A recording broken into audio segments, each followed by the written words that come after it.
પ્રભુ ઈસુના ગૌરવી નામમાં આજની પ્રેમી સલામ, જય મસીહ કી. પ્રભુનો આપણે આભાર માનીએ છીએ કે આ દિવસોમાં આપણે 40 દિવસો દરમિયાન પ્રભુએ શિષ્યોને આપેલા દર્શનની વાત જોતા આવ્યા છે. 40 દિવસ દરમિયાન પ્રભુએ સાબિત કરી બતાવ્યું કે પોતે જીવંત ઈશ્વર છે. પ્રભુ પોતે આ જગત પર, પૃથ્વી પર ફરી એ દેવત્વ પ્રગટ કરે છે અને બતાવે છે કે એ જ પ્રભુ છે, એ માલિક છે, દેવ છે. અને ત્યાર પછી પવિત્ર આત્માની રાહ જોતા પ્રભુ એના વચન દ્વારા પ્રેરિતોના કૃત્યોનો પહેલો ધ્યેય અને તેના કેટલાક વચનો, પહેલા વચનથી 40 દિવસો દરમિયાન તેઓને દર્શન દેતો ગયો અને દેવના રાજ્ય વિશેની વાત કહેતો ગયો. 40 દિવસ દરમિયાન એક જ હેતુ, દેવના રાજ્યનો વાત કરવાની, દેવનું રાજ્ય પ્રગટ કરવાનું. 3.5 વર્ષ દરમિયાન હતા ત્યારે પણ અને પૃથ્વી પર સજીવન થયા પછી 40 દિવસ દરમિયાન પણ આ જ હેતુ રહ્યો છે કે તેઓ દેવના રાજ્યની વાત પ્રગટ કરે છે.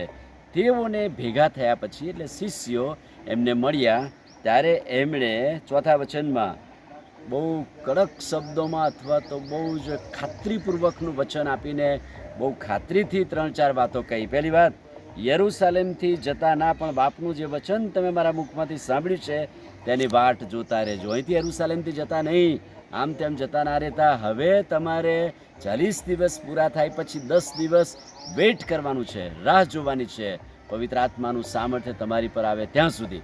અને એટલે એમણે એમ કહ્યું છે કે યરૂશાલેમથી આમ તેમ જતા નહીં.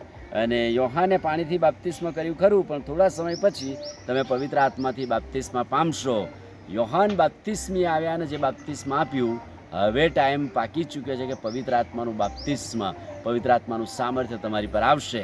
અને પ્રભુ એના વચનો દ્વારા ખાતરીથી કહ્યું, યરૂશાલેમથી જતાના, બાપનું વચન આવે ત્યાં સુધી 40 દિવસ. 40મા દિવસે સ્વર્ગારોહણ થવાનું છે અને ત્યાર પછી 50મા દિવસે પવિત્ર આત્મા આવશે. એટલે કે શિષ્યોએ 10 દિવસ વેઇટ કરવાની છે, શિષ્યોએ 10 દિવસ રાહ જોવાની છે. અને તેઓ એકઠા થયા ત્યારે પ્રભુએ ફરી કહ્યું કે જે કાળ તથા સમય બાપે પોતાના ખેતરમાં રાખ્યા છે તે જાણવાનું તમારું કામ નથી, પણ પવિત્ર આત્મા તમારા પર આવશે ત્યારે તમે સામર્થ્ય પામશો અને યરૂશાલેમમાં, આખા યહૂદિયામાં, સમરૂનમાં, પૃથ્વીના છેડા સુધી તમે મારા સાક્ષી થશો.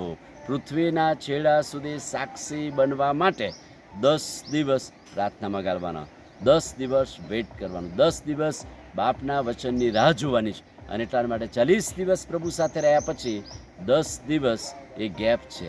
અને 10 દિવસ ઘણી બધી વાર શૈતાન ચોરી જાય સમય, પણ 10 દિવસ દરમિયાન પવિત્ર આત્મા 50માં ઉતરી આવે ત્યાં સુધી રાહ જોવાની. ભલા આ દિવસો છે, 50માનો દિવસ આવી અગાઉ આપણે પણ આ પ્રાર્થનામાં, પ્રભુની સંગતમાં વૃદ્ધિ પામીએ અને પ્રભુનો મહિમા પ્રગટ કરીએ. આમીન. પ્રાર્થના કરીએ. ભલા પ્રભુ, આજે સવારે તમારા અદ્ભુત ને પવિત્ર વચન માટે આભાર.